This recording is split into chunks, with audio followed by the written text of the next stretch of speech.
Қайырлы күн, құрметті достар. WhatsApp қолдауындағы негізгі этикет ережелері, яғни дұрыс мінез-құлық нормалары. Сәлемдесу міндетті.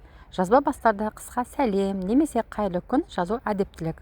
Бірден талап қою дұрыс емес. Жауап бер, қазір істе сияқты бұйрық райдан аулақ бол. Түнде хабарлама жібермеу. Өте маңызды емес болса, түнгі уақытта мазаламау керек. Ұзақ аудио хабарлама жібермеу. 3-5 минуттан ұзақ аудио хабарлама көбінесе ыңғайсыз. Адам бірден жауап бермеуі міндетті түрде құрметсіздік емес. Қайта жіберу ақпаратты тексеру, жалған немесе ескі ақпарат таратпау керек. Жеке сурет, видео рұқсатсыз жібермеу. Басқа адамның келісімсіз контент тарату бақылау маңызды. Окей, ясно деп қысқа құрғақ жауап бермеу. Кейде бұл салқын немесе немқұрайды көрінеді. Аздап сыпайылық қосқан дұрыс.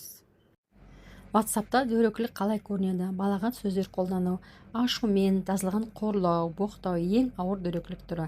Агрессивті қысқа жауаптар. Окей, маған бәрібір, не болса соны істе. Суық және менсіз әсер білдіреді. Қайта мазалау. Бір адам жауап бермесе де үзіксіз жазу. Каплок қолпен жазу. Сен не істеп жатырсың? Айқай сияқты көрінеді.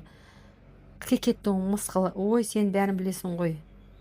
Топта адамды ашық ұялту, біреуді барлығының алдында сынау немесе келемеждеу.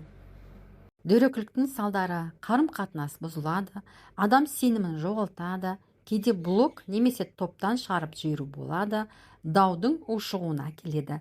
Қалай дұрыс әрекет ету керек? Ашумен емес, сабырмен жазу. Қысқа болса да сыпайы болу. Өтінем, рахмет.